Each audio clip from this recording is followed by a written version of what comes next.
Feeling lost in your 20s is pretty common for our age group because we're really just starting to learn who we are. Maybe you've moved out of your parents' house for the first time, you're just getting out of college and you're trying to find your dream job, or you're navigating serious relationships. There are so many different scenarios that you can get into in your 20s, and we are all struggling no matter what. No matter what though, your struggles are valid. Even if you feel like you're behind in life or you're not where you're supposed to be right now, it's pretty likely that everyone in their 20s feels like that, even if they look like they have it all together. But I'm sure you'd like to get out of that mindset, so here's some empowering things that you can do to stop feeling so lost. The number one thing to do is to trust yourself. You've gotten yourself this far, and you're going to be able to get yourself through this stage of life as well. Even though you may have no idea where you're going, you have to trust yourself that you're eventually going to find it. You're going to figure it out because you always have. And let's be real here, no one has it all together. You are not going to feel like you have it together in your 30s or your 40s. Nobody really knows what they're doing. They're all just doing the best they can with the circumstances that they were given, and you probably feel no different.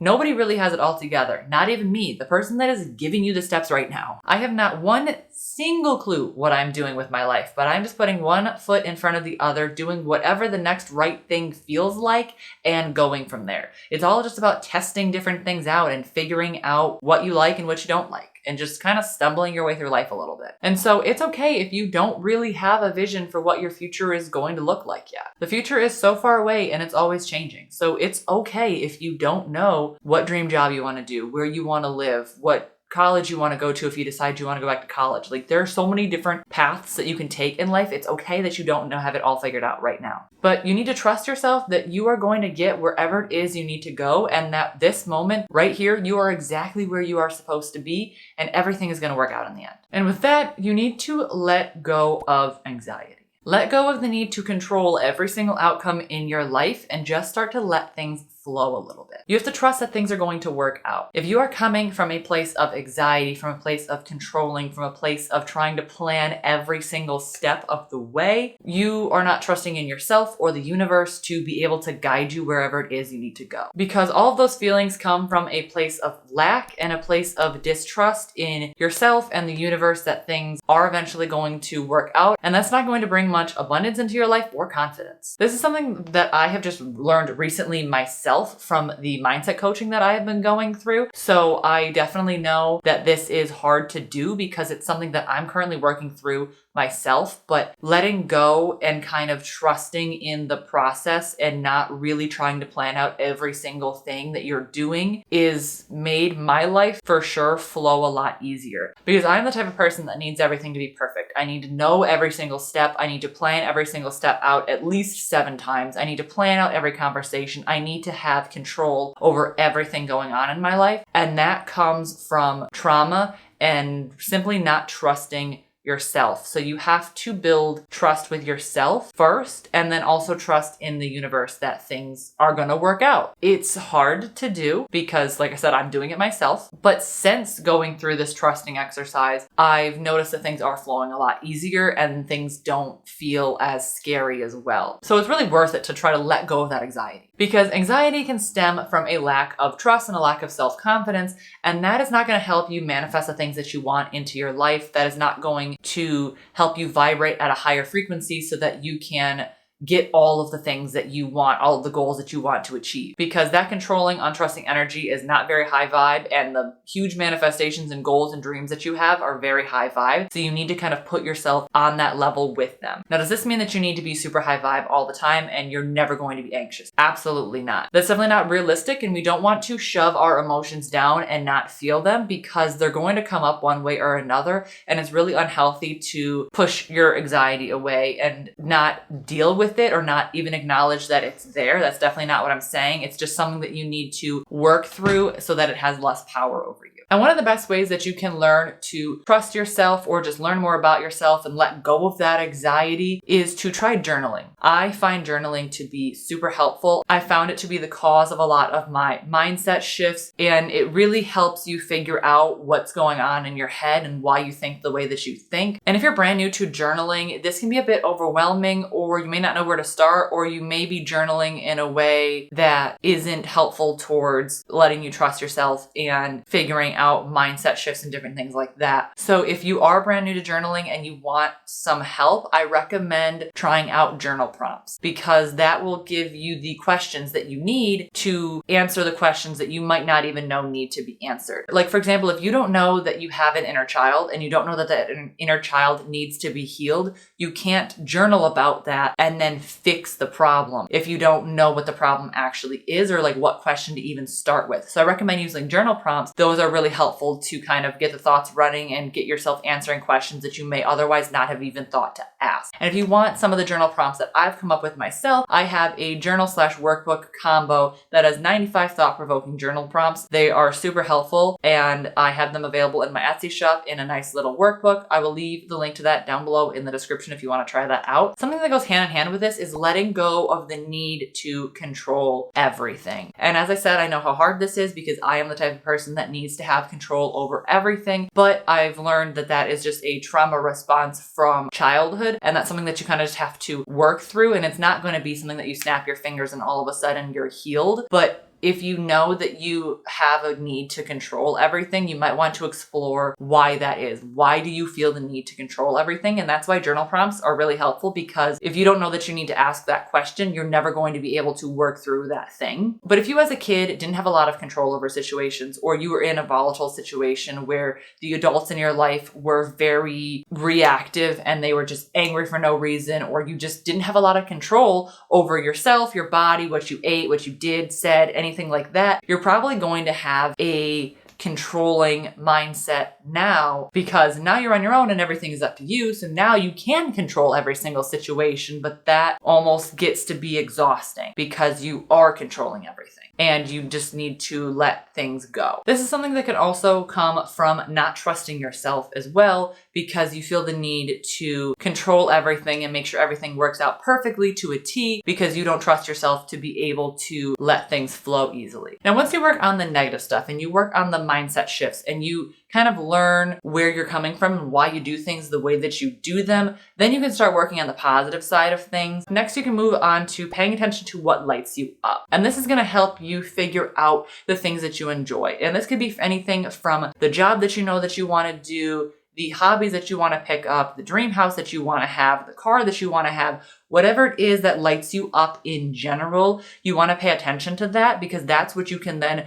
move your energy and your focus towards. If you're feeling really lost in your 20s and you know that you hate your job, but you want to start a business, but you have no idea what to do. Or maybe you just got out of college and you're getting ready for a career. In order to find what you really want to do, you have to pay attention to what lights you up. And this, like I said, doesn't have to be a career. Maybe it is you love crafting and you want to start crocheting, or you don't have a dream career and you just want to find something that you can tolerate while you pursue traveling or something, anything in your life. You want to bring more of what you enjoy into your life and get rid of things that you don't enjoy so that you can bring more happiness and joy and ease into your life. And then once you figure out what lights you up, you can start setting goals to work towards them. Setting goals is the perfect way to start getting more aligned with what you want and stop feeling so lost. Where do you want to be in a couple of years? And I know this can be a hard question, so you don't have to have every single detail figured out. But maybe you just know that you want to have a certain house. Maybe you know that you want to have a couple of kids.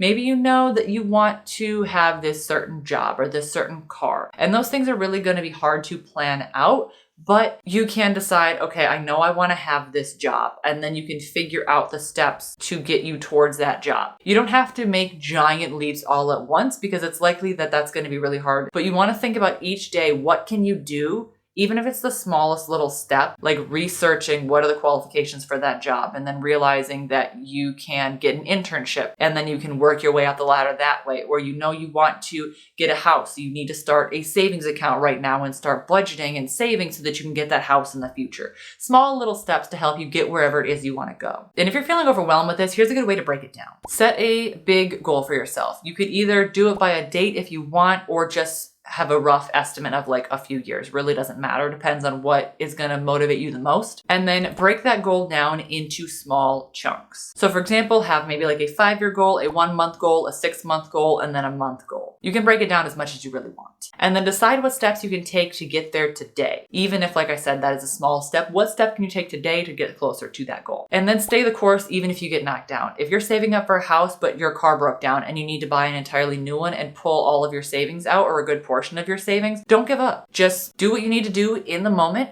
and then pick yourself back up and keep going and keep saving, and you'll eventually get to where you want to go. And the next thing is embracing uncertainty and change. And this is something that is really scary for a lot of people to do because change can be scary. Change is unknown, and the unknown is pretty scary at times. And you probably feel like you have a lot of pressure to figure everything out and have a plan. Especially if you are a woman, you kind of learn early that your biological clock is ticking, and once you hit 30, you're all of a sudden going to be unlovable, unwanted, and unable to have children. So you need to have everything figured out today. And that is so unrealistic, and that puts so much pressure on you because then you feel like you need to have every single thing figured out. You need to have a plan, and that plan needs to be followed. But really, by the time you hit 30, most people live until their 70s and 80s, and some people even longer. When you're 30, you haven't even really lived most of your life yet. So you don't need to have everything figured out. And even if you do and you think you have everything figured out, you need to be able to embrace uncertainty and change because so many things are going to change in that time. Like you have no idea what is going to happen tomorrow as much as you think you do or as much control as you want to have over what happens. So many different things can happen, good or bad. So you need to like embrace that change and understand that like we have so much time left for so many things to change. And if you are scared of that change and that freaks you out, I understand because like I said, it's uncertain. We don't really know what's going to happen. But if you're feeling stuck and you are feeling lost and you want something to change, well, nothing changes if nothing changes. So you have to embrace change if you want something to be fixed or changed. If you're feeling lost and you have no idea where you want to go, if you don't change anything, you're still going to feel lost because nothing has changed. You kind of have to weigh the pros and cons of what's scarier. Looking back in 5 years and realizing you are in the exact same place that you were 5 years previously, or embracing change and you might be in a fantastic place with all of your goals in 5 years. Which one is scarier? Personally, I think being stagnant is way scarier than just taking the one right next step in front of me and figuring it out as I go along. You also want to practice compassion and self-care because if you're feeling lost, you're going to be going through a lot of changes if you want to move forward with your life, and that is going to be scary. That's going to take a lot of time. You're going to probably be doing a lot of healing, and you need to be compassionate with yourself as you're going through this scary time and make sure you're practicing self-care. Because at the end of the day, you don't want to be too hard on yourself.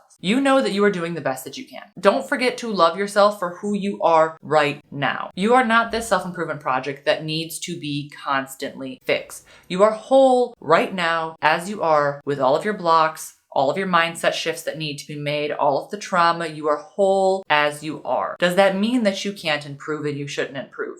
No, but you don't want to look at yourself as something that needs to constantly be fixed and you're broken. You don't want to look at yourself as you are broken. You are whole exactly as you are. You have an entire life to figure out who you are, and there is going to be so many different changes that comes with that. So you don't need to stress out and try to have everything figured out and everything changed and everything healed by tomorrow. Who you are in your 20s is not who you're going to be in your 30s, and who you are in your 40s and 50s and 60s is not who you're going to be the years previously. So take comfort in knowing that you are going to change and evolve with the times. Practice compassion and make sure you have a little bit of self-care put into your routine. Take advice from those ahead of you and trust that you are going to be going exactly wherever it is that you need to go. And you can read self-help books to help you understand yourself on a deeper level. You can journal. There's a lot of things that you can do to help you figure out who you are and stop feeling so lost. Reading self-help books like You Are a Badass and Embracing Your Almost have really had the biggest impact on me in changing who I was, among a few other books as well. I'll leave a couple down below in the description if you want to know where to get started. And if you want to check out another video from me about habits that you should have in your 20s, check out this video right here. Make sure to like if you like and subscribe to my channel down below for more videos just like this, and I'll see you next time. Bye!